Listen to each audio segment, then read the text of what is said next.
This is TWiT. Now, Apple is facing some, I think, reasonable challenges over the App Store. Actually, Russia just decided that the App Store is bad thing, is illegal. But I think there's reasonable concern among, well, it's Google and Microsoft, who both have essentially gaming stores that they can't put on iOS. And I think I say it's worse than that though, because it's not a store. It's like it's a streaming service. It's like Netflix. It's like Netflix. Like I would understand if it was a store and it downloaded arbitrary code, and Apple's like, we want to make sure this code is safe. As far as I can tell, it downloads zero code. It streams pixels, and yes, you have a controller, but you have a controller for video. You can play and pause and fast forward and rewind. This is a more sophisticated controller, but the core dynamics of this seem no different to Spotify or Netflix or any other streaming service to me. Now that's good news. Apple says they're not going to allow xCloud or Stadia, the two Google gaming services. They don't currently allow NVIDIA's GeForce Now streaming service on iOS. Yeah, on iOS, and they say that's because they offer access to apps that Apple can't review individually. So in that respect, it's more like a store. But Apple doesn't need to review Netflix content. No, exactly. Netflix isn't a store of videos. And it's so the same, like, this may be the loophole Apple could use to save some face. Because honestly, look, Apple could say this. I don't think there's any legal challenge to it. But users may not like it. Users may not like it in droves, and that's the risk. Say it now, especially with antitrust. The thing is, though, that Microsoft does not allow Stadia on Xbox. Like for me, they have no leg to stand on. Yeah, both Apple and Microsoft have Windows and Mac, which are open computing platforms, and they both have their controlled iPhone, iPad, and Xbox.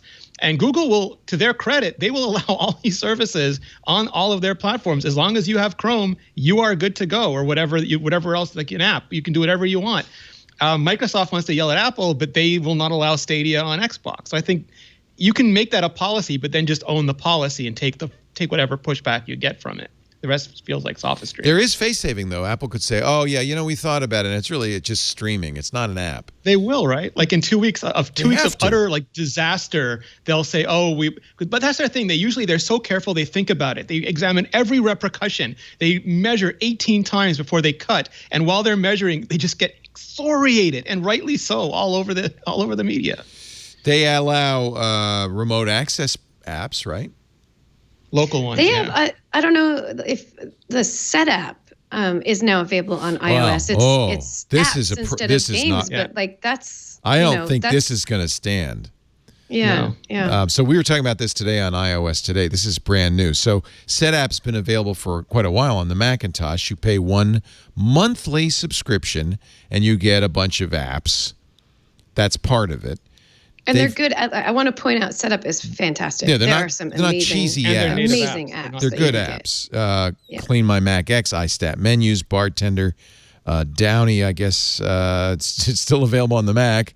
And Ulysses. Apps you can't get from the Mac App Store as well. Like you can't get iStat, you can't get Downy on the Mac App Store. So that's never been a problem on the Mac. Onto your Mac. Gemini 2, which I love, and you download the app. Yeah. Mm-hmm. So it really isn't. It's kind of a rental store, I guess, on the Mac. Yeah, I know. The one thing that I wonder, though, is maybe because of how many apps are available, maybe Apple actually does do its research of the vetting, right? Which is the thing that they're saying is why they won't let Xbox. So this is the news that they're now offering the same thing that you'd get on the Mac for iOS. But it's weird because the way you do it is you have to scan a QR code. So you can download the app, and then to get the in-app purchase effectively, the subscription, which all of these apps use, you scan a QR code, and the app goes, oh, yeah, never mind. That's clever, though.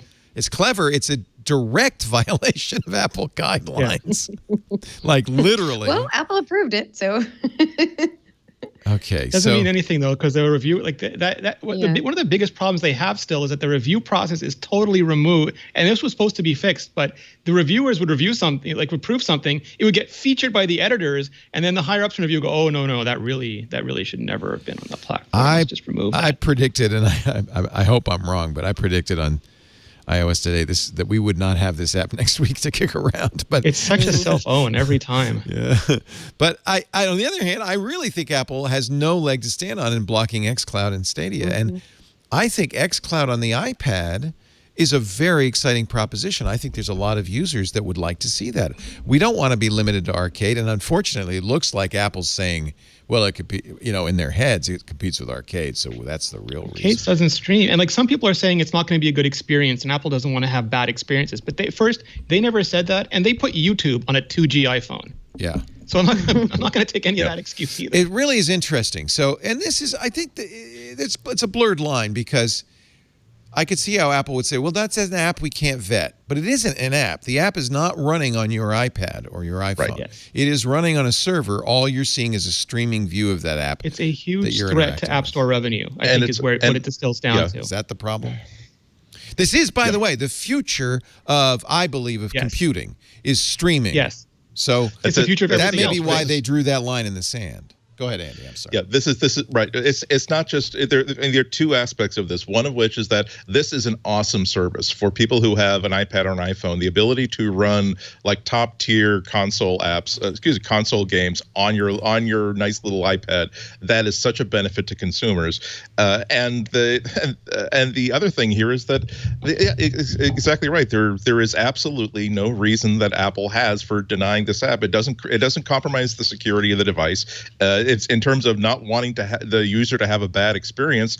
Well, you don't get to do that. If you gave me this $1,000 iPhone for free, you could do that. You could say that, well, the reason why we give it to you for free is so that we can make sure we can control your experience, because it is, after all, not your iPhone. It's my iPhone. It's our iPhone. But no, I paid $1,000 for this. This is my damn iPhone. If I want to run this service on it, I should be able to do that. And the fact that streaming games is very, very much the future of gaming, that everybody's trying to get in on this, not because it's a buzzword, but because this is an incredibly cool way to get to expand your library of access to gaming and other titles, but also to bring it to lower powered devices that maybe I can't if I can't afford like the latest even the last gen game console, but I do have a 3-year-old iPhone that is plenty fast enough to stream this game. That is a huge value for me. So yeah, Apple hasn't a leg to stand on. Now I will say, just to clarify something that to tack on to something that Rene said earlier, it's at least Microsoft has the credible argument that, look, you are playing this on a game console. Why you're not going to get as good an experience streaming this game from, even if it is from a third party, as you will actually playing it locally. But yeah, that is something to talk about. But again, the Apple has a requirement here to give not a vague sort of App Store guidelines, particularly in the face of all the testimony that they had to give just 2 weeks ago. They have to explain point blank, no, we are absolutely not trying to get people to buy titles so we can create a 30% discount, a 30% spiff off of every single title. We are legitimately concerned about the future of the platform and the experience that people are going to have, and they haven't had that argument yet.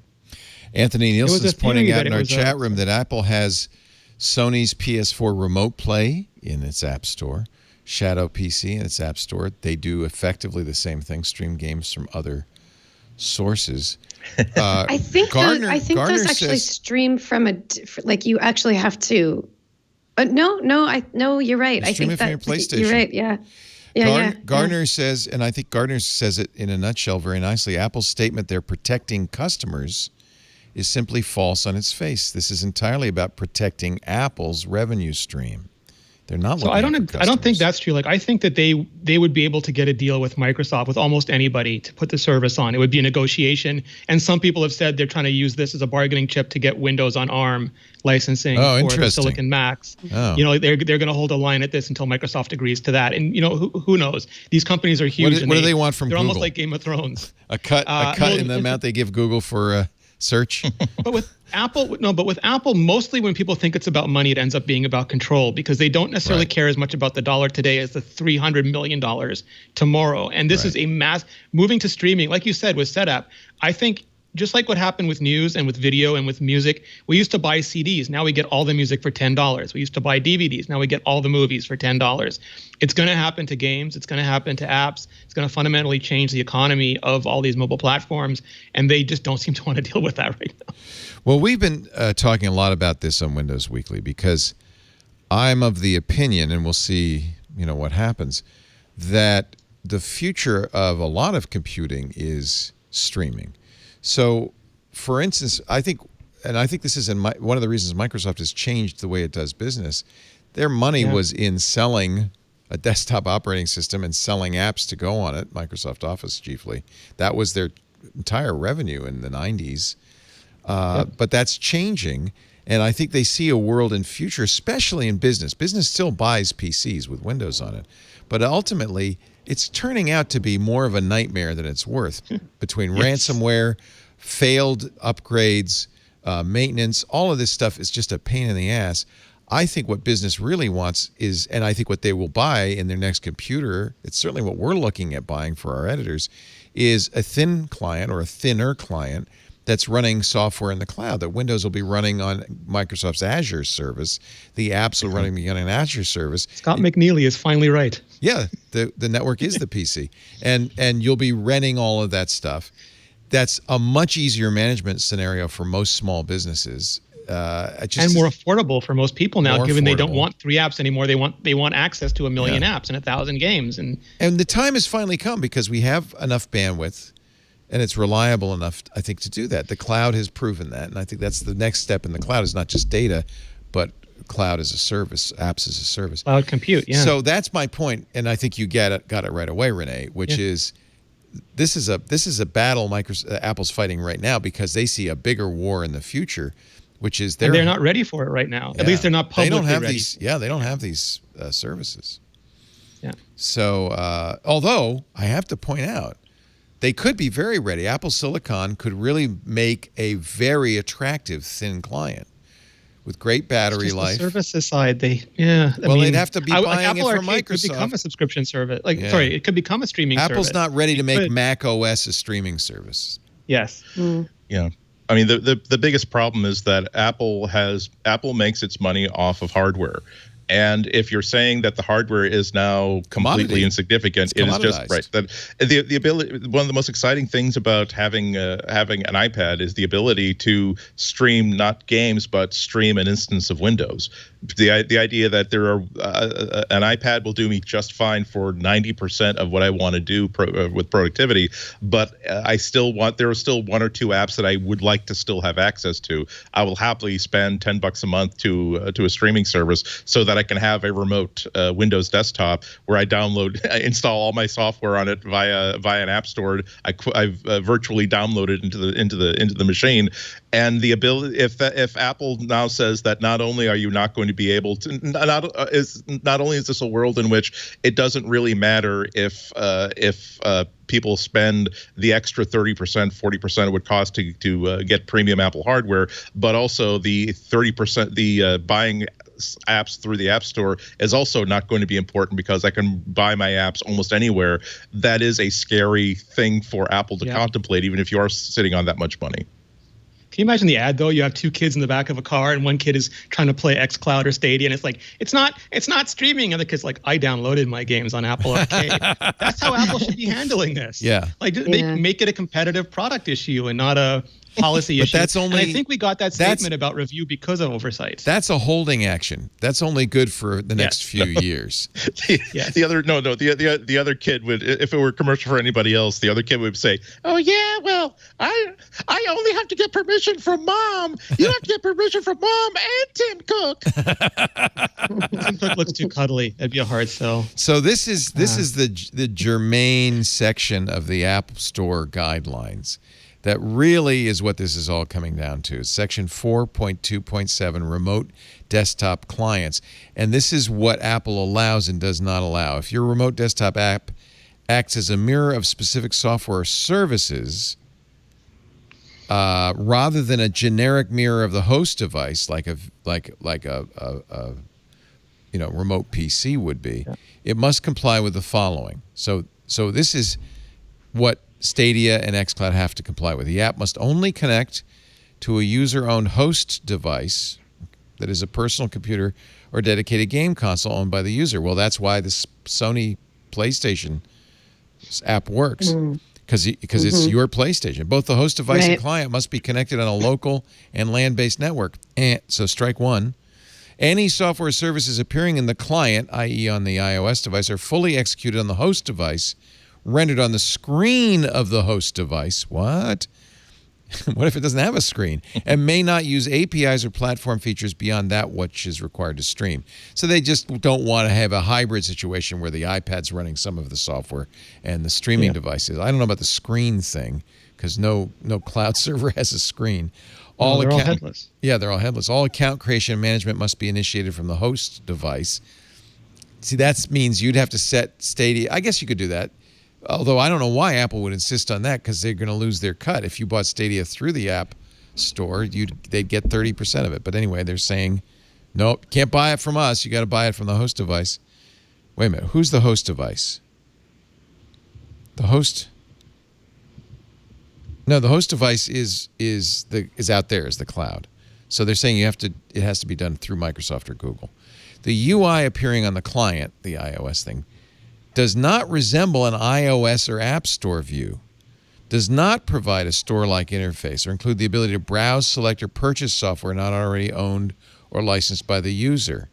For the sake of clarity, I understand why they want to do this. They don't want somebody to set up a store, basically. For the sake of clarity, transactions taking place within mirrored software do not need to use in-app purchase, provided the transactions are processed on the host device. So that's actually good for Stadia and xCloud. Thin clients... This is the final one. Thin clients for cloud-based apps are not appropriate for the App Store. Yeah, they've never wanted you to make an app that was just a WebKit holder for a website. They'd much rather you just load that in a browser. I have a terminal program that I run on my iPad that I access my server here. That's, as far as I can tell, a thin client. So that's another complaint we hear a lot from developers. These rules are applied inconsistently. That particular last part was because there was a ton of apps at one point that were literally just websites that were wrapped in a I forget what was UI WebView back in the day. Right. And they were put out and they were like a bunch of junk and prank apps. And even Facebook. Like, and they didn't want low value. They wanted you to make an app that you needed to be an app. Like you could not do what you needed to do in a WebView. I agree with that. But in fact, I am using my iPad, and I like using my iPad as a thin client because I run Emacs, and I can't run Emacs on my iPad. I run Emacs on my server, or VS Code, or a lot of coding stuff. I run on my server, but I can do it on iPad, which is great. It adds huge value to me for the iPad, especially now that I have the keyboard and trackpad. That's a real computer now. I do that with screens and with my Mac when I don't want to get. I'm too lazy to get up. Yeah. So this inherently is these rules are inherently contradictory. Isn't a web browser a thin client? Yeah, no. That's a stretch. Because it's using. I mean, it is a container for JavaScript code, and that is an interesting point. When I'm running Gmail on my browser. Yeah. See, this now we're getting into, is a burrito a sandwich? Questions hot here, dog or not hot dog? Yeah. Where there's an obvious answer, which is no, it isn't. But okay, fine. Let's smoke some weed and talk about the existential nature of what defines a sandwich anyway. This is the real problem with making rules in the App Store. This is fundamentally the real problem. Unforeseen. Yeah, and it's just it's like the same problem with making laws, I guess. What Apple needs is a court. Because that's why the court system exists. The legislators write a law, it's enacted, and then it's up to the courts to figure out what the hell they meant. Yeah, but the App Store lawyers today argued in front of the Supreme Court.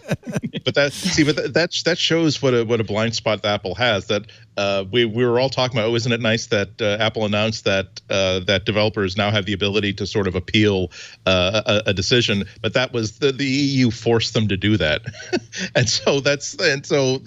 there's definitely a problem that Apple has just dogmatically with how they run the App Store. And I don't know what it is, but it needs solving, because this has always been. I was talking about this on the radio the other day, that there is only one aspect of Apple, one only, where if there is some sort of a controversy, I don't think that, oh well, geez, let's wait and see exactly like how all this plays out, because it could be a really complicated issue. The only issue in which I'm thinking, if I hear that, oh, there's a controversy or an issue of someone that has a problem, where I immediately go to, okay, Apple has either done something evil or done something incompetent, it's the App Store. That's the only area in which I don't simply do a wait and see. Apple has such a bad track record managing the App Store and doing things that are just arbitrary and don't seem to be aware of the effects that you have on a developer when you suddenly pull all of their apps for an entire day without a single word. They need to be more intimidated and more impressed with the level of responsibility that they have in running the App Store. And yet, App Store is probably the thing driving most of the revenue in services, right? And certainly the revenue growth. Yep. And Alex Lindsay, were he here, he'll be back someday. He's still on assignment. But Alex Lindsay, were he here, would say, well, that's the price you pay for getting access to iOS users. And Apple built this amazing thing. It's like saying to the manager of a mall, you built the mall, but I want to do whatever the hell I want. I'm not going to pay you rent to be in your mall. No. I feel as though if that's Apple's attitude, that's an arrogant point of view. If the developer community spoke with one voice and said that, oh, we're sorry, we don't want to sully your beautiful, perfect platform with our apps. We're going to let you create every app that's out there, or let your users just use web apps. Good point. Again, we apologize. We apologize. So Apple is not the only only entity that added value to the App Store. In fact, you probably could argue it's the third-party developers that really made the App Store valuable. Yeah. I think you could add, I think it would be fair to say that Apple deserved in the beginning, because it was, and people forget this, because there's the opposite of rose-colored glasses is, turdy-colored glasses, that Apple really did change things. From my Palm OS days and CrackBerry days and all that, it was a fundamental shift. And they have been rewarded for that richly. But I think, I don't know how long a patent takes to expire, or I think that after a period of time, your ability to withdraw wealth from that innovation should diminish. It should gradually decrease. And certainly 10 years later, there should be a pause and a reimagination of what that relationship should be. Yeah, I think it's time to do that. I think that's really what we're saying. Is it's time Apple to rethink this. And the world has changed. You're really coming up against, and I don't think it's the EU or Russia. What you're coming up against is going to be users who are going to say, but I want xCloud. I want Stadia. I think the xCloud thing is probably going to be the real moment of change or digging heels in for Apple, because this is such a huge platform. The other platforms that have tried to exist on iOS that haven't made it, they're not as big, and I think here's a moment where the public, the world is really going to tidal wave their opinions on this. And Apple will either decide, okay, we'll make some changes, or they're going to really be stubborn and not let it happen. And then we're going to see people legitimately saying, I'm switching off of Apple, and for reals, not just making that claim and not doing it, but actually doing it. That's really the thing I said up until now, is that there's never been, if you want to tell me the App Store is broken, then show me the app that Google Play allows that could just never work on the App Store and is truly transformative. And you can't, because Instagram, Lyft, all these apps, they came first and were often better. And then now that app is here. These sorts of apps are here. These are the apps that people are going to care about and simply cannot operate on the App Store. And I think that's the point where Apple has to redecide the App Store. I'll just say, I'm going to buy a Galaxy Fold 2 so I can play xCloud. Is it a sandwich, Leo? Well, see, but it's a hot dog. but that is an interesting point. That if we consider that there is a certain percentage of customers out there for whom the advances at all levels of mobile phones has elevated just the table stakes for almost any phone you can buy over $400, and that for so many people the phone is just a medium for running Instagram and Facebook and TikTok and the individual social media apps that they actually use. That does become a vulnerability for Apple when if a small thing like someone walks into a phone store, they've been using they suddenly have a friend that's using a streaming gaming app. And they say, "Oh, that's a really great app. I really love it. We can play together like illegally in school."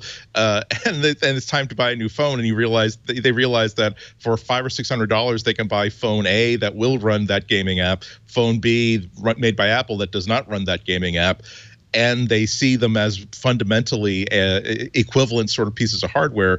That is a thing that will push people to a decision towards Android, and Apple does not want to do that. Yeah.